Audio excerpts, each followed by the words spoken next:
Kita akan membuka bersama dari Yohanes pasal yang ketiga.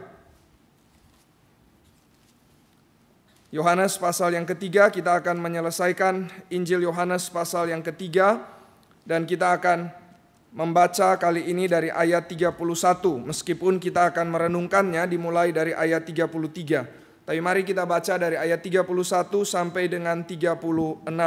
Kita akan membaca berganti-gantian, dan saya membaca terlebih dahulu, kemudian diikuti oleh jemaat Tuhan.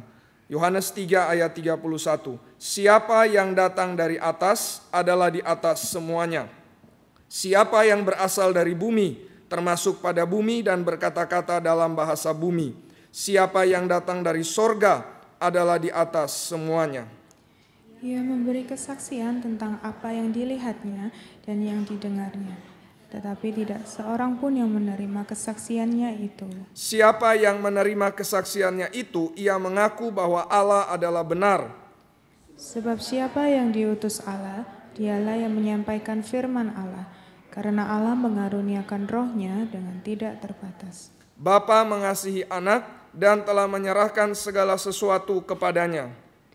Barang siapa percaya kepada anak, ia beroleh hidup yang kekal. Tetapi barang siapa tidak taat kepada anak, ia tidak akan melihat hidup, melainkan murka Allah terhadap atas dia. Mari kita berdoa. Tuhan, kami mohon pimpinan-Mu ya Bapa, sehingga sekali lagi firman-Mu boleh menuntun hidup kami.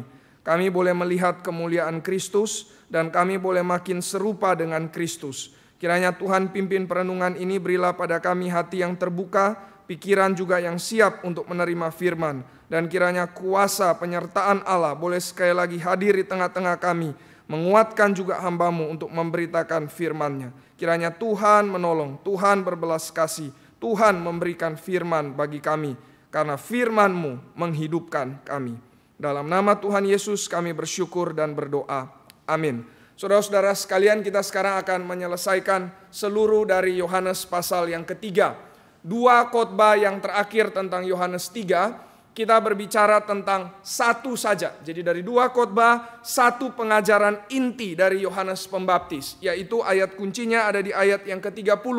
Di situ dikatakan, ia harus makin besar, tetapi aku harus makin kecil. Nah, kenapa bisa muncul pembahasan Yohanes tentang hal ini?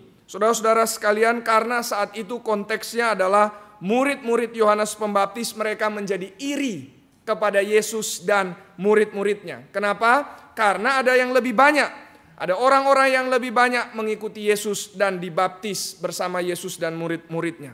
Nah, maka saudara-saudara sekalian, di khotbah yang pertama kita merenungkan dua jawaban Yohanes Pembaptis. Dua jawaban Yohanes Pembaptis ini memberikan dasar antropologi bagi kita. Dasar siapakah manusia di hadapan Tuhan. Maka dua jawaban itu, yang pertama Yohanes Pembaptis mengatakan, di ayat yang ke-27 dia mengatakan, kalau tidak dikaruniakan kepadanya dari sorga, tidak seorang pun yang dapat mengambil sesuatu bagi dirinya. Maksud Yohanes adalah ia bukan siapa-siapa. Ia hanya orang yang diberi anugerah oleh Tuhan. Maka jawaban pertama dari Yohanes Pembaptis tentang siapakah dia.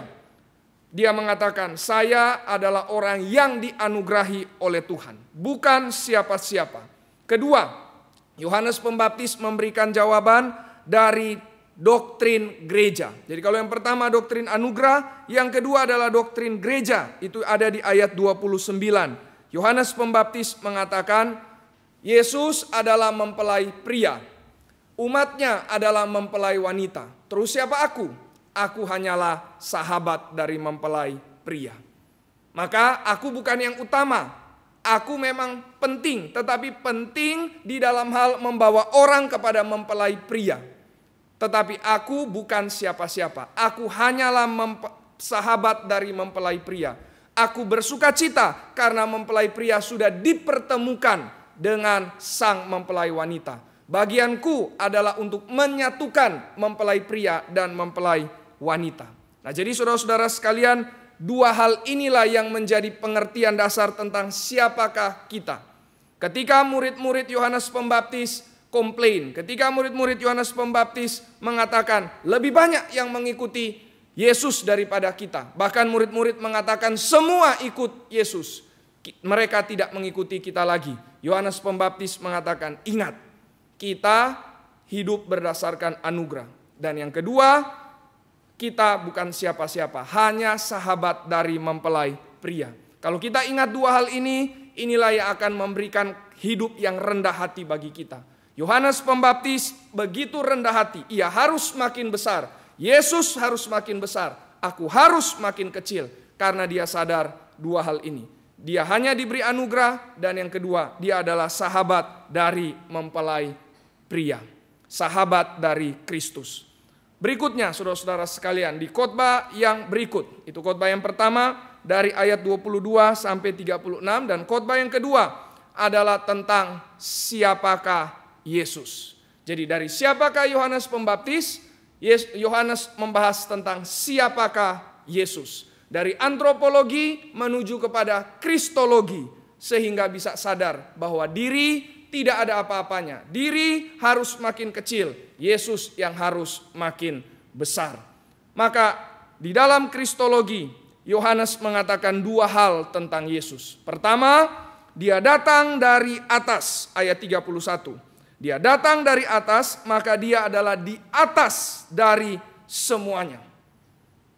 Semua pemimpin agama, semua orang-orang hebat di bawah Yesus karena berasal dari bumi, berasal dari bawah. Tetapi Yesus berasal dari atas, berasal dari sorga, dan dia di atas dari semuanya. Makanya ia harus makin besar, aku harus makin kecil.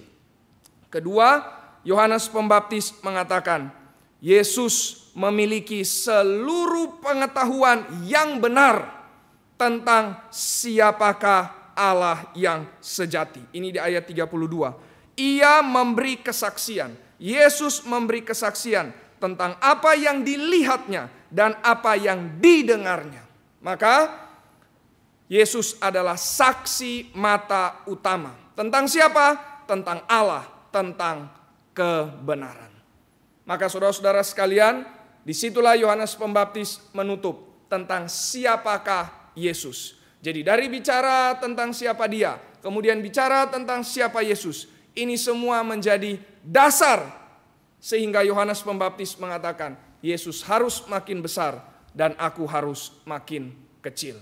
Saudara, bagaimana hidup kita bisa makin besar dan Yesus yang makin kecil dan Yesus yang makin besar? Kita harus ingat apa yang Yohanes Pembaptis katakan di sini. Nah, hari ini saudara-saudara sekalian, kita akan melanjutkan tentang apa yang diajarkan oleh Yohanes tentang Yesus dalam kaitan dengan Bapa dan Roh. Jadi, tadi antropologi menuju kepada kristologi dan yang terakhir kepada Tritunggal. Kaitan antara Yesus dengan Bapa dan dengan Roh. Maka ini adalah akhir dari Yohanes pasal yang ketiga. Nah, ini yang kita akan renungkan bersama. Kita akan melihat kaitan antara Yesus dengan Bapa dan dengan Roh Kudus.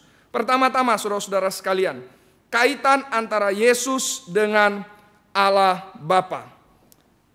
Yesus itu mewakili Allah secara sempurna. Kenapa? Sekali lagi, kaitan yang pertama, Yesus mewakili Allah Bapa secara sempurna. Kenapa? Karena Injil Yohanes mengatakan di ayat yang ke-33, siapa yang menerima kesaksiannya? Kesaksian siapa? Kesaksian Yesus Kristus. Maka ia mengaku bahwa Allah adalah benar. Maka saudara-saudara sekalian, di sini ada hal yang sangat serius. John Calvin mengatakan seperti ini. Engkau menerima dan menolak Yesus, itu adalah tentang worship kepada Allah atau insult kepada Allah. Worship berarti engkau beribadah kepada Allah, atau insult kepada Allah, engkau menghina Allah. Itu tergantung pada apa? Tergantung pada engkau menerima atau menolak Yesus. Yang menerima Yesus, engkau mengakui Allah itu benar.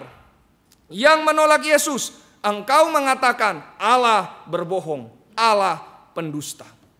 Ya kan? Ayat 33 dikatakan, kalau engkau menerima kesaksiannya, maka engkau mengaku Allah benar. Berarti sebaliknya, kalau engkau tidak menerima kesaksiannya, engkau mengaku Allah berbohong. Ini bukan hanya sekedar konsekuensi logis dari ayat 33, tetapi memang di dalam Alkitab sendiri mengatakan demikian. Di 1 Yohanes 5 ayat yang ke-10 dikatakan, barang siapa tidak percaya kepada Yesus, ia membuat Allah menjadi pendusta. Ini adalah insult, ini adalah penghinaan, ini adalah tindakan tidak hormat yang paling buruk karena dihadapkan kepada Allah, bukan manusia. Ada seorang pengkhotbah Skotlandia namanya John Duncan. Dia mengatakan seperti ini. Dia hidup kira-kira di tahun 1800-an. Dia mengatakan, segala yang Kristus katakan hanya ada 3 kemungkinan. Kemungkinan pertama, dia membohongi umat manusia. Deceiving mankind, itu kemungkinan yang pertama. Kemungkinan yang kedua, dia sendiri yang mengalami delusi. Kemungkinan yang ketiga, dia memang benar karena dia Allah. Hanya ada 3 kemungkinan ini, kata John Duncan. Kita tidak bisa melarikan diri dari 3 kemungkinan ini. Hanya entah kita mengatakan Yesus memang benar atau Yesus berdusta atau berbohong. Hanya antara Yesus benar atau Yesus berdusta dan berbohong. Dia yang membohongi atau dia yang mengalami delusi, ini sama saja. Digabungkan menjadi satu, berarti dia berbohong atau dia berdusta. Maka saudara-saudara sekalian, tidak menerima kesaksian Yesus, itu adalah penghinaan kepada Allah.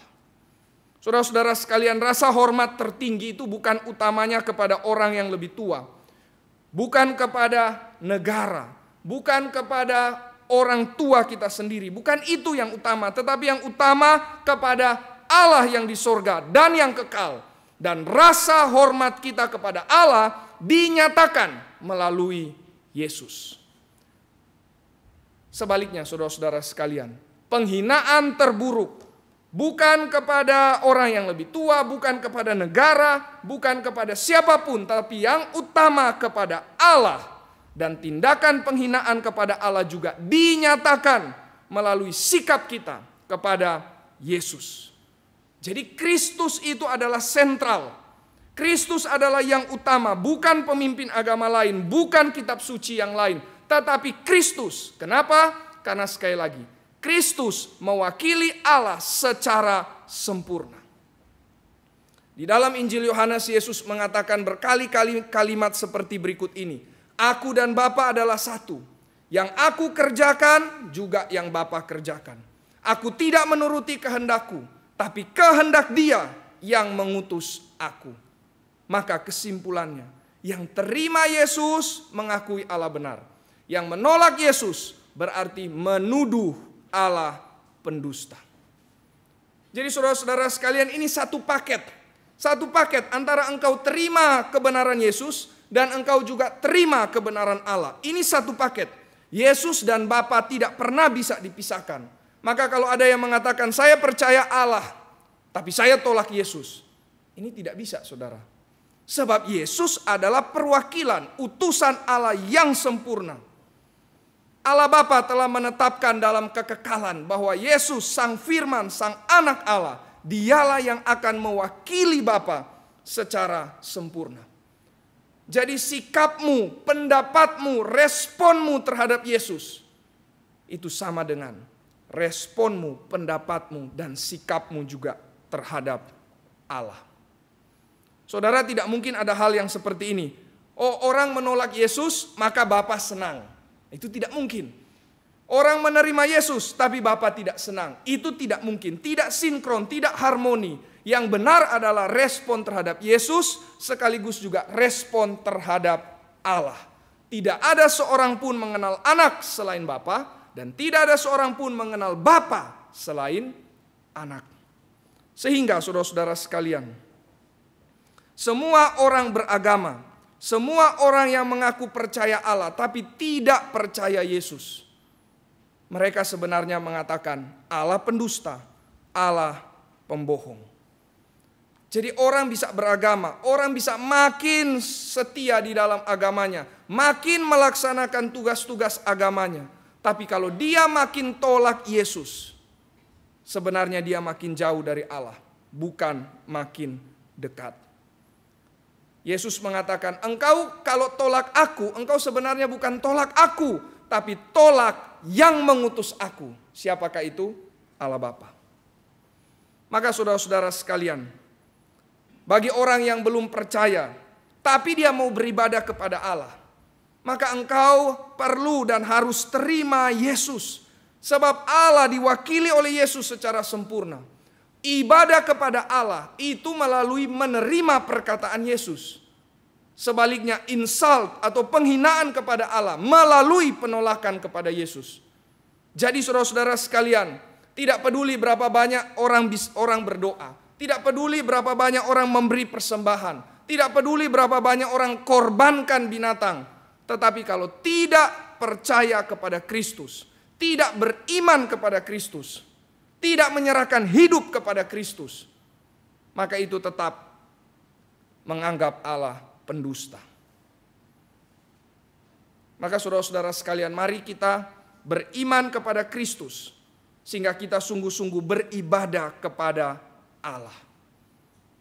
Nah, bagian ini saudara saya ingin lanjutkan lebih jauh dengan mengatakan begini saudara. Yesus dia sepenuhnya mewakili Allah Bapa. Secara sempurna mewakili Allah Bapa. Berarti dia menjadi saksi bagi Bapa. Maka begitu juga dengan kita saudara-saudara sekalian. Kita juga harus menjadi saksi bagi Yesus. Jadi Yesus menyaksikan Bapa. Supaya apa? Supaya Bapa dinyatakan kebenarannya. Maka kita juga harus bersaksi bagi Yesus. Supaya kebenaran Yesus dinyatakan dan kebenaran Allah juga dinyatakan. Maka dari itu saudara-saudara sekalian, orang percaya dipanggil untuk bersaksi. Kalau engkau sudah percaya kepada Kristus, maka engkau dipanggil untuk bersaksi. Supaya apa? Bukan hanya sekedar supaya engkau melakukan tugas bersaksi itu, tetapi supaya orang melihat bahwa Allah memang benar. Sebagaimana Yesus bersaksi tentang Bapa, begitu juga kita bersaksi tentang Yesus. Sekali lagi, sebagaimana Yesus bersaksi tentang Bapa, begitu jugalah kita harus bersaksi tentang Yesus. Dan tujuannya sama, supaya Allah dinyatakan kebenarannya. Saudara, banyak orang Kristen justru berjuang bukan untuk kebenaran Allah, tapi untuk kebenaran diri sendiri. Kalau diri sendiri yang dibuat mungkin tidak adil, kalau diri sendiri diperlakukan dengan tidak beres, kalau diri sendiri mungkin dihina, maka dia akan berjuang, memperjuangkan apa? Kebenarannya sendiri. Orang Kristen bukan dipanggil untuk menyuarakan, mengusahakan, memperkenalkan kebenarannya sendiri. Bukan, tapi orang Kristen dipanggil untuk menyatakan kebenaran Allah. Saudara-saudara sekalian, bukankah itu doa Elia? Di hadapan 800-an nabi palsu, dia berdoa 3 hal. Dan sebagai hamba Tuhan, 3 doa inilah yang saya selalu ingat. Pertama, supaya Yahweh dinyatakan bahwa memang dia hadir di tengah-tengah Israel. Ini doa yang pertama. Yang kedua, dia berdoa supaya orang melihat bahwa aku ini hambamu. Dan yang ketiga, dia berdoa supaya orang menyadari firman-Mu benar. Yahweh hadir, aku hambamu, dan firman-Mu benar.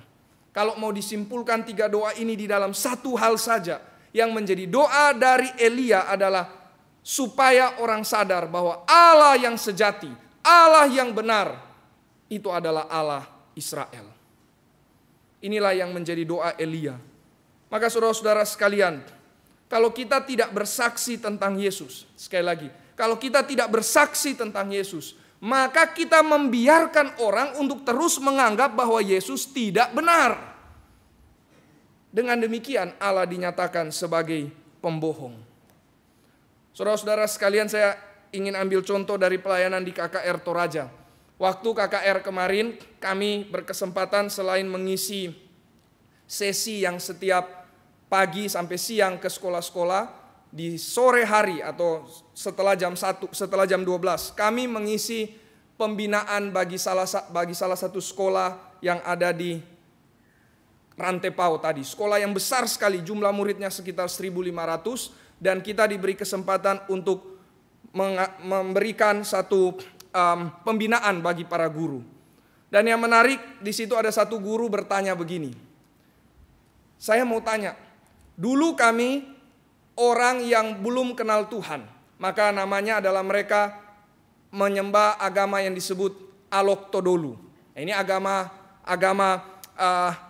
native mereka, agama mereka sendiri, menyembah dewa-dewa, menyembah Aloktodolu itu. Dan kemudian guru itu mengatakan, dulunya orang-orang kami begitu penuh dengan moral yang tinggi, begitu penuh dengan rasa hormat kepada orang lain.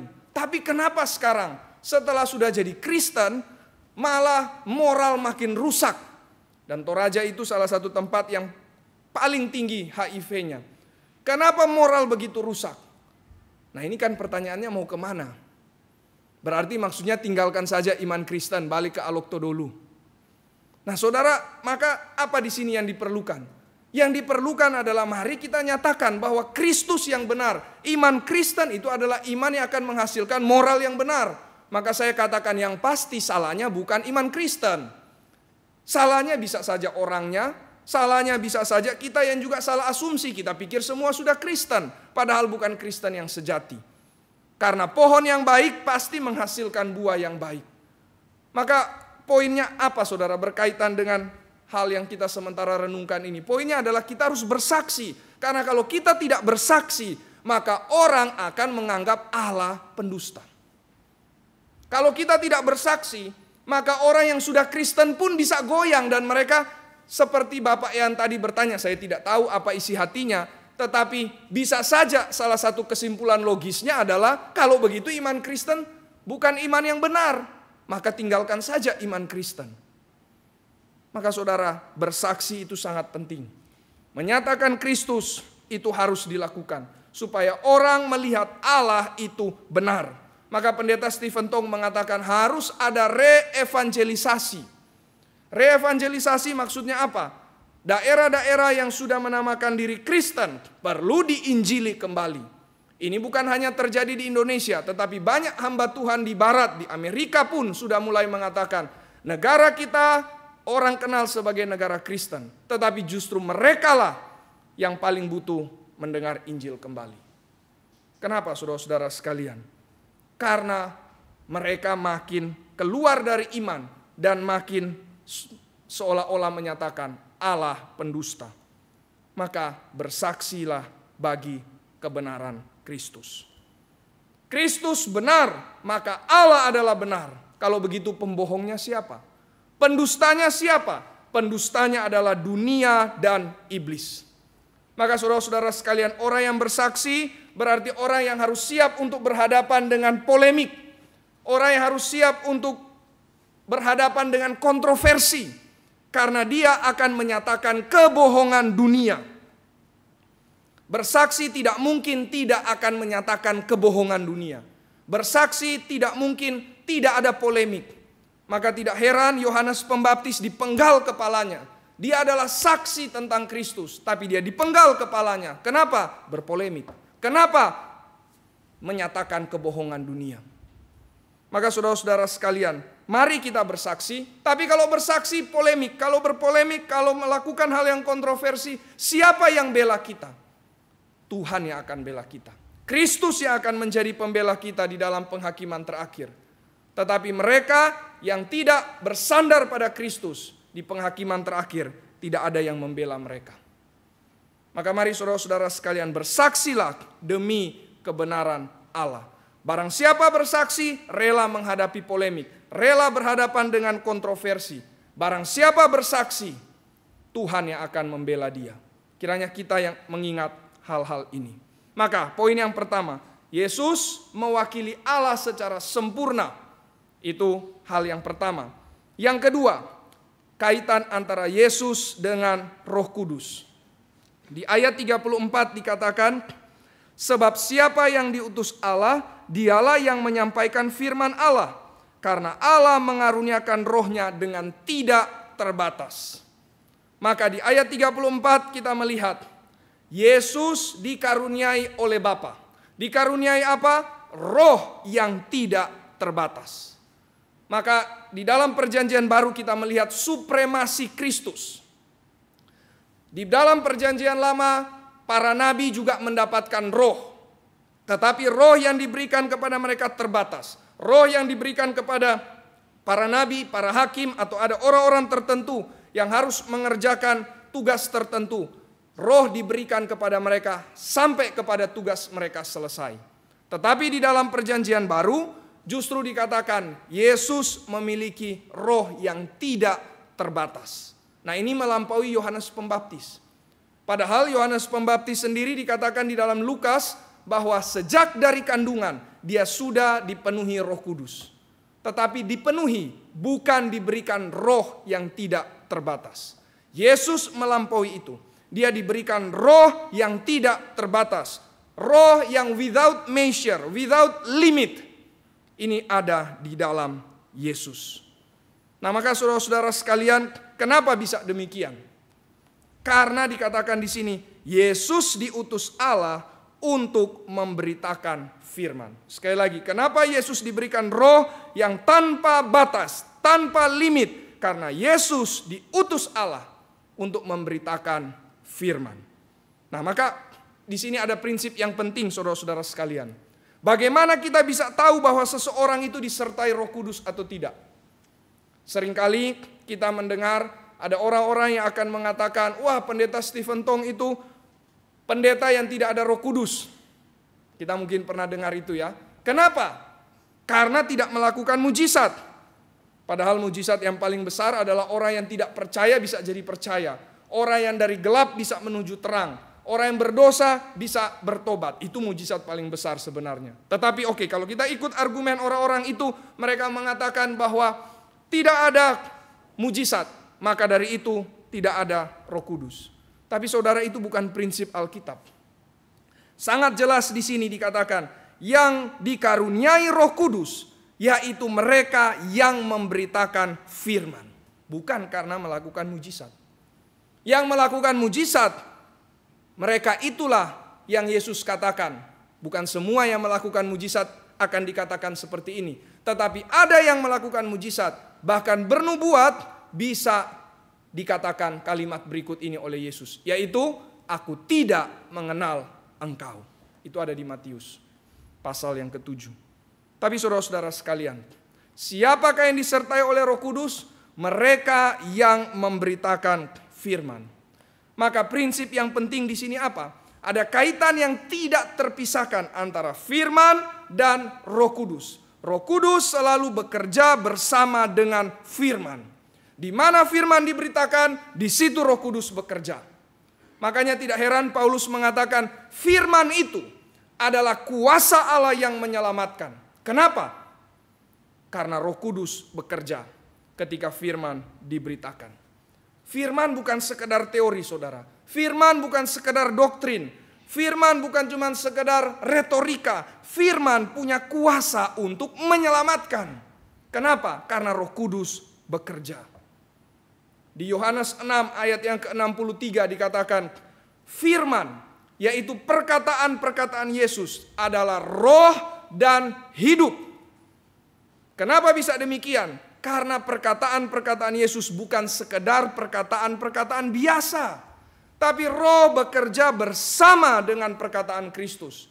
Bahkan roh bekerja di dalam diri Kristus, sehingga sanggup untuk menghidupkan manusia yang mati di dalam dosa. Nah, itu mujizat yang paling besar. Yang mati dalam dosa bisa hidup.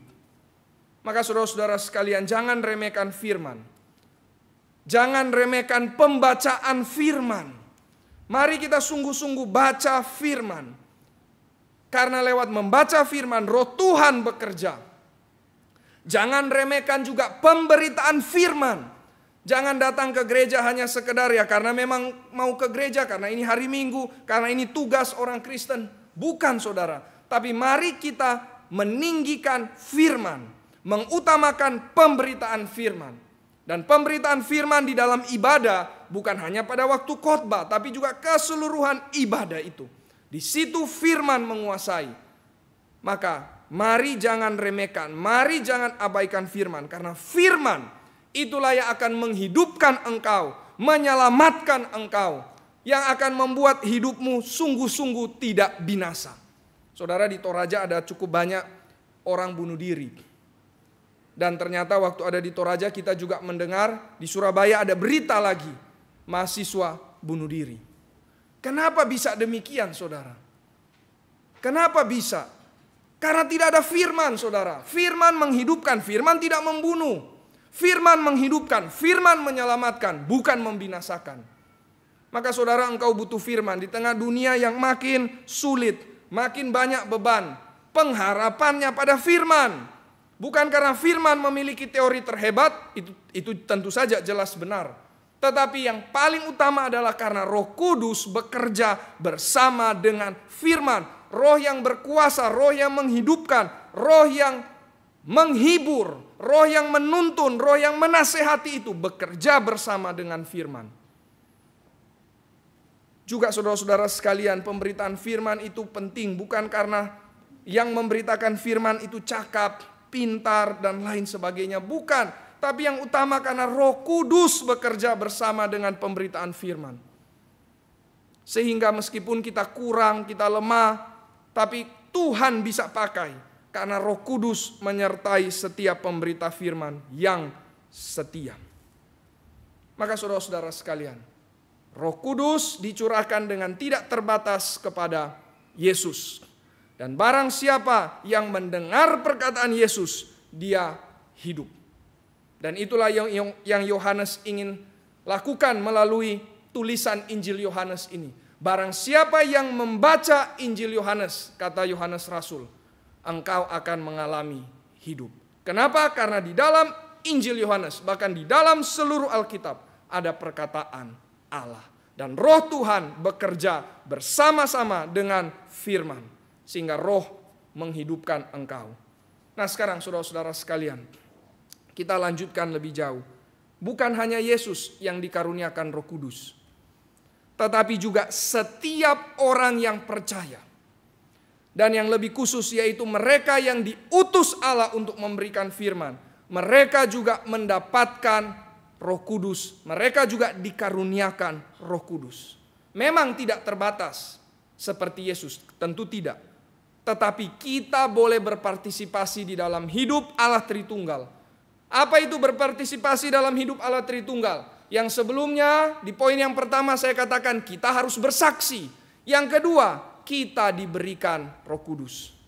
Itulah maksudnya berpartisipasi di dalam kehidupan ilahi. Saudara-saudara sekalian, dan ini memang jelas ada di dalam Injil Yohanes. Di Yohanes pasal 20, ketika Yesus menampakkan diri kepada para murid, mereka ketakutan. Bagaimana bisa pintu terkunci, Yesus langsung datang. Ini siapa? Ini kelihatan seperti Yesus, tetapi kenapa bisa menembusi pintu? Karena dia sudah punya tubuh yang baru. Tapi Yesus bukan hanya sekedar show off. Setelah itu, Yesus kemudian mengatakan, terimalah Roh Kudus. Dia menghembuskan Roh Kudus. Kepada siapa? Kepada para murid. Pada para murid yang akan diutus untuk memberitakan firman. Maka saudara-saudara sekalian, siapakah yang dikaruniakan Roh Kudus? Pertama-tama orang percaya. Yang kedua, secara lebih khusus Roh Kudus menyertai orang-orang yang akan masuk ke dalam misi Allah. Nah ini jelas sekali di dalam Yohanes pasal 20 yang tadi saya katakan. Para murid dihembuskan Roh Kudus karena merekalah yang akan memperluas pekabaran Injil. Maka mereka yang pergi KKR regional, mereka yang biasa PI di rumah sakit atau mungkin PI kepada orang lain, termasuk memberitakan firman, berkhotbah, ini adalah saat-saat khusus di mana Roh Kudus menyertai kita. Saudara-saudara sekalian, waktu kita memberitakan firman KKR regional yang baru selesai, ada orang-orang yang mengatakan kepada saya, kita sudah persiapan khotbah ya. Tadi Lause Christine kan memberikan gambaran bagaimana sebelum pergi kita persiapan khotbah dengan sungguh-sungguh, dengan serius, sampai tulis verbatim. Tapi setelah sampai di sana mereka cerita, sebenarnya kita juga keluar dari apa yang kita siapkan. Nah, saya bilang itu bagus, kecuali keluarnya itu karena asal-asalan ya. Tapi kalau memang sungguh-sungguh mau beritakan firman, tapi kemudian diarahkan kepada hal yang lain, itu bagus. Kenapa? Karena di situ membuktikan Roh Tuhan bekerja. Kita bukan memberitakan teori, kita bukan memberitakan materi, kita memberitakan firman. Dan firman selalu disertai dengan Roh Kudus bekerja. Maka terkadang kita bisa melihat pimpinan Roh Kudus yang tidak terduga itu. Nah, maka saudara-saudara sekalian, mari terlibat dalam pemberitaan Injil. Mari terlibat dalam pemberitaan Injil. Kenapa? Karena itulah yang membuat kita sungguh-sungguh melihat Roh Tuhan bekerja. Iman Kristen bukan cuma sekedar teori. Iman Kristen mengalami Tuhan. Dan bagaimana kita bisa mengalami Tuhan? Waktu secara khusus kita beritakan Injil. Disitulah kita sungguh-sungguh mengalami Tuhan. Mengalami Roh Kudus bekerja. Roh Kudus memimpin kita.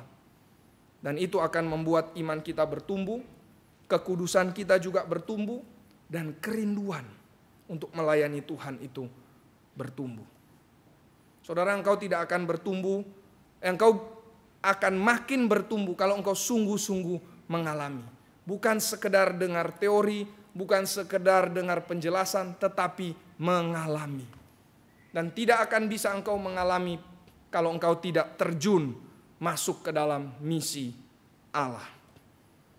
Maka saudara-saudara sekalian, mari nikmati penyertaan Roh Kudus dengan apa? Dengan masuk ke dalam misi Allah. Dengan demikian kita berpartisipasi di dalam kehidupan ilahi.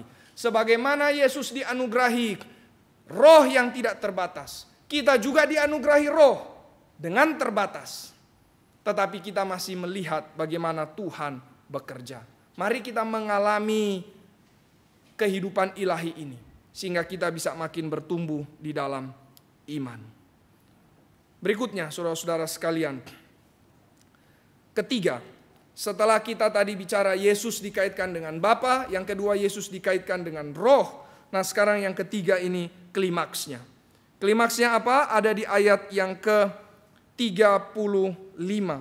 Di situ dikatakan Bapa mengasihi anak. Saudara-saudara sekalian, hal yang pertama dikatakan Yesus mewakili Allah secara sempurna. Poin yang kedua dikatakan Yesus diberikan Roh tanpa batas. Sekarang kalau dua hal ini kita tanya, kenapa sampai demikian? Kenapa sampai Yesus mewakili Allah secara sempurna? Kenapa sampai Yesus dikaruniakan roh yang tidak terbatas? Jawabannya ada di ayat 35. Karena Bapa mengasihi anak dan telah menyerahkan segala sesuatu kepadanya. Saudara-saudara sekalian, Bapa mengasihi anak. Jadi seluruh kasih Bapa itu diarahkan kepada sang anak. Seluruh kasih Bapa diarahkan kepada sang anak. Maka orang tidak akan mungkin mengalami kasih Allah kalau dia tidak kenal Kristus. Sekali lagi, prinsip bahwa Kristus adalah akses. Kristus adalah perwakilan dari Allah. Maka orang tidak akan mungkin menikmati kasih Allah yang sejati kalau dia tidak kenal Kristus. Karena seluruh kasih Allah diarahkan kepada sang anak. Oleh karena itu saudara-saudara sekalian, di sini disambung dengan kalimat Bapa menyerahkan segala sesuatu kepadanya. Ini seperti seorang ayah menyerahkan segala hartanya kepada anaknya. Seringkali ada orang tua mengatakan, kenapa sih papa kerja keras? Kenapa sih mama banting tulang? Supaya untuk kamu.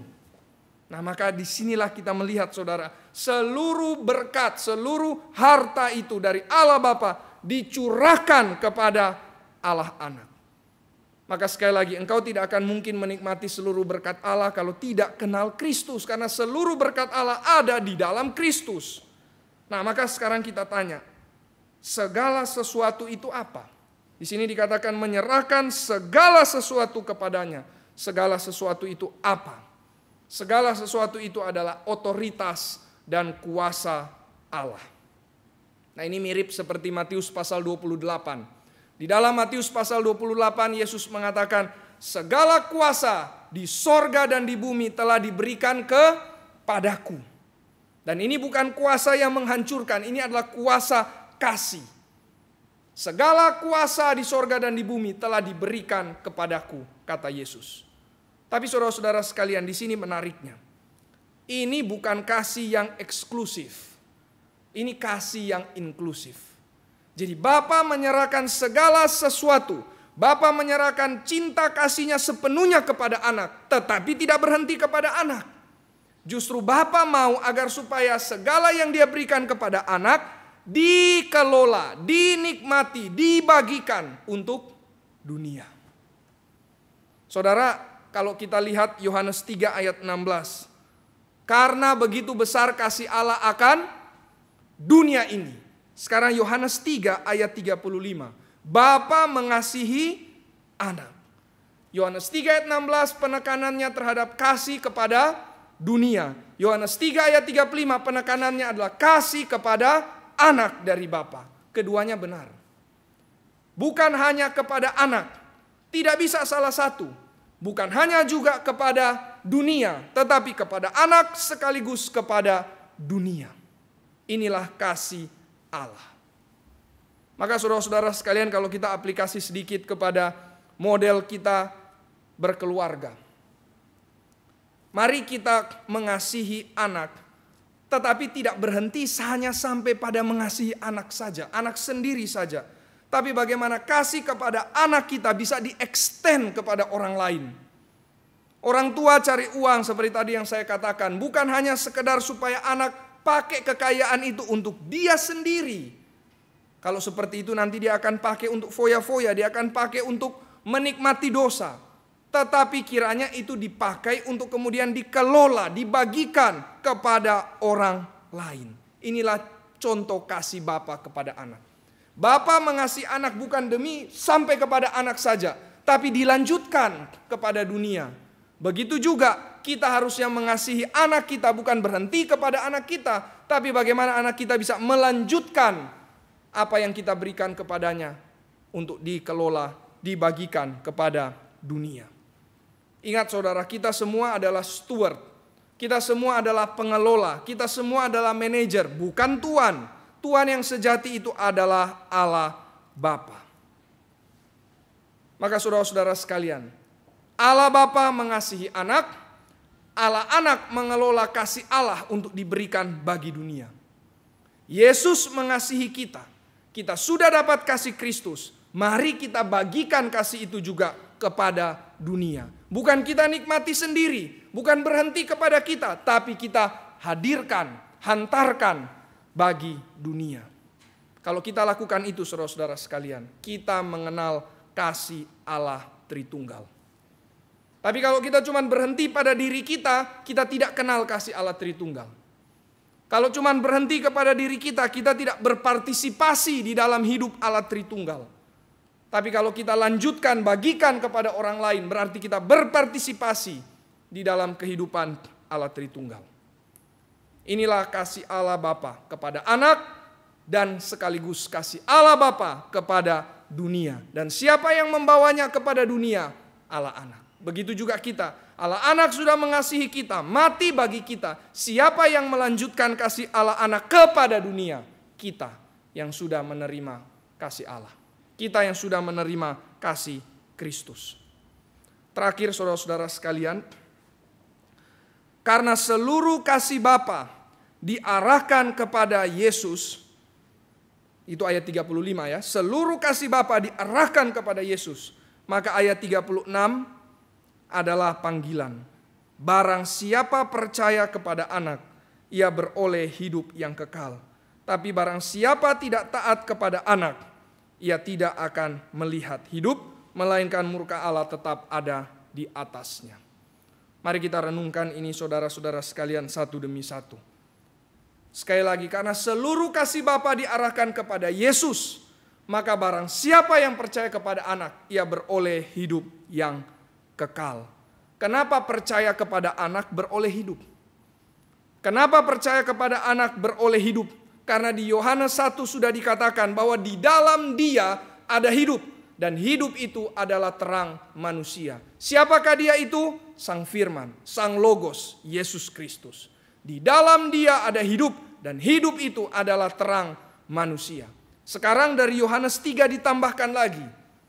Di dalam Dia ada karunia roh yang tidak terbatas. Ada karunia roh yang tidak terbatas, dan itulah yang kita lihat di dalam ayat 34. Dan roh itu adalah roh yang menghidupkan. Maka barang siapa ada di dalam Yesus, berarti dia mengalami hidup. Karena di dalam Yesus ada roh yang menghidupkan. Hanya di dalam Yesus engkau mengalami hidup yang sejati. Hanya di dalam Yesus engkau dapat menikmati hidup yang berkelimpahan. Hanya di dalam Yesus engkau akan menikmati hidup yang kekal itu. Bukan hanya nanti, tetapi juga mulai dari sekarang. Kenapa? Karena sekali lagi di dalam Yesus ada roh yang tidak terbatas. Dan itu adalah roh yang menghidupkan. Maka di luar Kristus yang ada cuman kematian. Tapi saudara-saudara sekalian, mungkin kalau ada yang tanya, kenapa harus lewat percaya?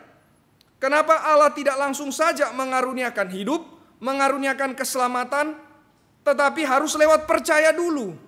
Kenapa kita mesti percaya dulu kepada Allah? Kenapa tidak langsung saja diselamatkan? Di sini dikatakan barang siapa percaya. Oh, ada syarat berarti. Kenapa mesti percaya? Kenapa tidak langsung saja diselamatkan? Saudara-saudara sekalian, pertanyaan yang demikian adalah pertanyaan yang seolah-olah asumsi di belakangnya adalah Allah itu punya kewajiban untuk menyelamatkan kita. Dan kita berhak untuk mendapatkannya. Itu jelas asumsi yang salah. Allah tidak punya kewajiban untuk menyelamatkan kita dan kita tidak punya hak untuk menuntut keselamatan dari Allah. Tetapi kalau Dia berikan, itu semata-mata anugerah belas kasih. Dan Dia pasti berikan kalau kita percaya kepada anak. Kedua, saudara-saudara sekalian, kita bisa jawab dengan mengatakan bahwa ya inilah cara Tuhan. Tuhan memang pakai cara yaitu lewat percaya. Ada seorang komentator Alkitab, seorang teolog, dia mengatakan ini seperti kontrak hidup kekal. Jadi kalau kontrak, engkau yang mesti juga setuju, engkau yang mesti tanda tangan, harus subscribe. Nah ini kalau konteks sekarang media sosial banyak bicara tentang harus subscribe. Maka harus subscribe, harus sign in, harus percaya. Baru engkau kemudian masuk ke dalam hidup yang kekal. Inilah cara Tuhan. Karena Tuhan membangun satu covenant, membangun satu ikatan perjanjian. Dia mau setia, kita pun juga harus mau setia. Jadi bicara covenant, bukan cuma Allah yang setia, kita pun juga dituntut untuk setia. Di sini manusia dituntut untuk percaya. Ada respon, ada decision, ada keputusan yang engkau harus lakukan. Percaya, bukan sekedar abaikan, bukan sekedar setuju, tetapi percaya. Serahkan hidup, sign in di dalam kehidupan Allah Tritunggal melalui Kristus. Masuk ke dalam hidup Allah Tritunggal melalui keselamatan Kristus. Itulah maksudnya percaya. Serahkan seluruh hidupmu untuk ikut Kristus. Itulah percaya. Jadi saudara-saudara sekalian, harus percaya. Karena Tuhan membangun covenant. Dia mau kita setia dan Dia juga setia. Maka kekristenan ada kedaulatan Allah, tapi juga ada tanggung jawab manusia. Kita juga dituntut untuk setia. Dan kita mau setia dengan sandar kepada kekuatan Tuhan. Karena dengan kekuatan sendiri kita tidak mampu untuk setia. Jadi kenapa harus lewat percaya? Kenapa ada syarat ini? Karena ini cara Tuhan. Tuhan mau kita masuk ke dalam covenant-Nya dengan Dia. Dan sama-sama mengikrarkan kesetiaan. Seperti suami dan istri yang diberkati, sama-sama mengikrarkan kesetiaan. Suami setia, istri pun juga setia. Sebagaimana Allah setia. Nah saudara-saudara sekalian, yang ketiga. Kenapa harus lewat percaya? Karena lewat percaya berarti engkau mau ikut, engkau mau taat. Makanya di sini dikatakan di ayat 36, barang siapa percaya, kemudian dikontraskan dengan barang siapa yang tidak taat. Jadi percaya dan taat itu saling berkait, saudara-saudara sekalian. Maka kenapa harus lewat percaya? Karena lewat percaya berarti engkau mau taat kepada Tuhan. Dan lewat ketaatan engkau masuk ke dalam proses pengudusan. Dan hanya orang yang dikuduskan, dan hanya orang yang hatinya bersih, dan hanya orang yang dikatakan suci hatinya yang bisa melihat Allah. Maka tidak mungkin engkau masuk ke dalam hidup yang kekal kalau tidak melalui proses pengudusan. Ada pembenaran, tapi pembenaran tidak berhenti sampai di situ saja. Tuhan bukan hanya membenarkan kita, Tuhan juga mau kita dikuduskan supaya cocok, supaya fit, supaya sesuai untuk masuk ke dalam kerajaan Allah.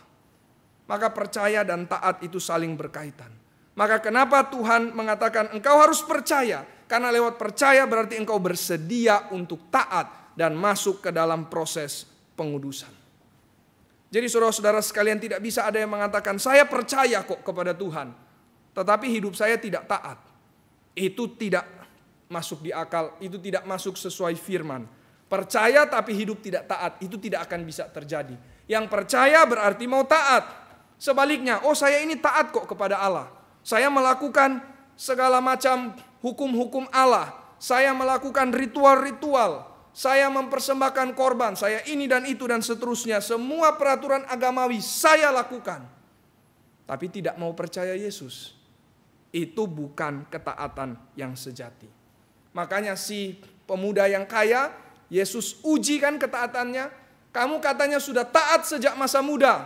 Tidak mencurilah, tidak bersaksi dusta, tidak mengingini milik orang lain dan lain sebagainya. Tapi sekarang saya tes ketaatanmu kepada Tuhan. Serahkan hartamu, bagikan kepada orang miskin, dan kamu ikut aku. Apakah dia taat? Tidak. Berarti apakah dia percaya? Juga tidak. Karena kalau dia percaya maka dia mau taat. Kalau dia taat itu membuktikan dia percaya. Maka percaya dan taat saudara-saudara sekalian itu tidak bisa dipisahkan. Engkau percaya, engkau taat, engkau memiliki hidup yang kekal. Perhatikan saudara-saudara sekalian, yang dikaruniakan itu adalah hidup. Hidup itu yang dikaruniakan. Saudara, banyak orang mereka tidak hidup sebenarnya. Mereka cuma bertahan untuk hidup. Dan banyak orang juga bukan mendapatkan hidup, tapi cuma mau mencari bagian-bagian dari hidup. Apa itu? Kekayaankah, berkatkah, hartakah, kesehatankah? Itu bagian-bagian dari hidup, bukan hidup. Kalau begitu apa itu hidup? Hidup itu adalah kalau engkau memiliki dan dimiliki oleh Kristus, sang hidup, sang terang bagi manusia. Engkau mengenal dan berelasi dengan Kristus. Bukan berkatnya Kristus, tapi Kristus yang adalah berkat terbesar. Pribadi bukan materi, bukan doktrin, tapi pribadi Kristus. Maka penekanannya di sini adalah relasi, bukan transaksi. Kalau transaksi itu berarti cuma materi. Kamu ikut Yesus karena apa? Mau materi, transaksi. Bukan intelektual. Kalau intelektual itu kenapa ikut Yesus? Karena pengajarannya tinggi. Itu intelektual. Bukan emosional. Kenapa ikut Yesus? Wah, karena emosi saya dibakar terus, nangis-nangis terus. Akhirnya hobi saya nangis, makanya saya ikut Yesus. Tapi saudara-saudara sekalian, bukan itu, tapi relasional. Kenapa relasional? Karena seluruh pribadi. Engkau hanya bisa memiliki hidup kalau engkau berelasi dengan pribadi Kristus. Masalahnya banyak orang bukan mau terima Yesus, cuman mau berkat dari Yesus. Itu bukan menerima hidup. Itu bukan hidup. Itu kurang dari hidup. Engkau hanya bisa terima hidup kalau engkau terima Yesus, berelasi dengan Yesus. Itulah hidup. Bahkan hidup yang berkelimpahan, hidup yang kekal. Tapi sebaliknya saudara-saudara sekalian, kalau engkau tidak percaya, engkau tidak mau taat, maka dikatakan murka Allah tetap ada di atasnya. Perhatikan saudara, murka Allah tetap ada di atasnya. Kata kuncinya tetap. Berarti saudara-saudara sekalian, kita tidak ada di posisi netral. Jika kita belum mau percaya, belum mau taat, belum mau ikut Yesus, itu bukan berarti kita terlepas dari murka Allah. Justru kita by default, pada asalnya, pada naturnya kita harusnya dimurkai oleh Allah. Itu yang Paulus katakan. Kita ini adalah orang-orang yang harusnya dimurkai Allah. By default kita orang-orang yang sudah dimurkai Allah. Jadi tidak ada posisi netral. Jangan berpikir bahwa kalau saya belum percaya Yesus, saya belum mau ikut Yesus, berarti saya ada di posisi netral. Tidak ada murka dan juga tidak ada kasih. Posisi netral itu tidak ada, saudara. By default, engkau dan saya sebelum percaya Yesus sudah ada di dalam murka Allah. Makanya di sini dikatakan murka Allah tetap ada di atasnya. Berarti dari dulu sudah ada, tetap ada di atasnya. Maka saudara-saudara sekalian, poinnya apa? Orang yang enjoy life, katanya aku mau menikmati hidup, tapi dengan apa? Dengan dosa. Aku mau nikmati hidup di dalam dosa. Aku mau nikmati hidup dengan foya-foya, dengan menikmati segala kegelapan. Itu bukan menikmati hidup. Engkau sementara berada di dalam murka Allah. Ini yang paling bahaya, saudara. Orang rasa dia menikmati hidup, tapi sebenarnya dia sementara berada di dalam murka Allah. Dan terkadang murka Allah memang membiarkan engkau menikmati dosa. Itu yang ada dalam Roma pasal 1, saudara-saudara sekalian. Paulus mengatakan, karena orang tidak mau percaya kepada Allah, karena orang mengganti kemuliaan Allah dengan kemuliaan binatang, tidak menyembah Allah, maka Allah menyerahkan mereka kepada dosa. Maka orang-orang itu mungkin berpikir, inilah kenikmatan, inilah progres, inilah hidup yang makin lebih baik, yang lebih maju. Bukankah itu yang terjadi di dunia barat dan mungkin juga mempengaruhi sampai ke Indonesia? Orang-orang berpikir dengan ada LGBT itu progres. Orang-orang berpikir dengan ada aborsi itu kemajuan, itu kebebasan. Padahal mereka sementara stand condemned. Mereka sementara berada di atas murka Allah. Maka saudara-saudara sekalian, mari jangan enjoy hidup di luar dari Kristus. Itu bukan enjoyment, itu kutukan di luar dari Kristus. Mari kembali kepada Kristus. Di dalam Kristus sungguh-sungguh engkau akan mengalami hidup, dan hidup yang berkelimpahan, dan hidup yang kekal. Saudara-saudara sekalian, keadaan berdosa bukan keadaan yang baik, bukan keadaan yang nikmat. Keadaan kegelapan bukan keadaan yang menyenangkan. Itu adalah keadaan yang dipenuhi dengan murka Allah. Mari sadari ini. Justru Allah paling murka ketika dia berikan, ketika dia biarkan orang ada di dalam dosa. Itulah Allah sudah paling murka. Tapi kalau masih ada teguran, masih ada firman, masih ada pemberitaan kebenaran, masih ada ajakan untuk kembali kepada Kristus, itu berarti masih ada kasih Allah yang diberikan. Mari keluar dari keadaan yang berdosa. Mari terima kasih dari Allah. Karena itulah hidup yang berkelimpahan. Maka saudara-saudara sekalian, bagaimana bisa menikmati hidup? Percaya kepada Kristus. Bagaimana bisa menikmati hidup yang berkelimpahan? Berimanlah dan taatlah kepada Kristus. Jadi dua hal, percaya dan taat yang selalu tidak pernah bisa dipisahkan. Percaya dan taat kepada siapa? Kepada Kristus. Itulah dasar, itulah cause, itulah penyebab, itulah landasan untuk hidup yang berkelimpahan. Mari kita berdoa. Tuhan, di tengah-tengah hidup yang sulit, hidup yang penuh banyak krisis, hidup yang penuh banyak pergumulan, sadarkan kami bahwa jikalau kami mengikuti Kristus, kami justru ada di dalam hidup yang berkelimpahan. Tapi justru ketika kami di luar dari Kristus, meskipun ada segala macam comfort, segala macam kesenangan, segala macam sukacita, tapi itu cuma sukacita yang sementara, bahkan sukacita yang membawa kepada kebinasaan. Dan bukan hidup, tapi murka Allah ada di atas kami. Tuhan, kami tidak mau ada di bawah murka Allah. Kami mau ada di dalam kasih Allah. Kiranya wajah Allah diperhadapkan kepada kami, dan kiranya kasih-Mu diberikan bagi kami. Dan kami tahu itu hanya bisa terjadi kalau kami mau percaya dan taat kepada Kristus. Tolong kami untuk percaya dan taat. Tolong kami untuk makin percaya dan taat kepada Kristus, supaya makin juga mengalami hidup yang berkelimpahan. Dalam nama Tuhan Yesus kami bersyukur dan berdoa. Amin.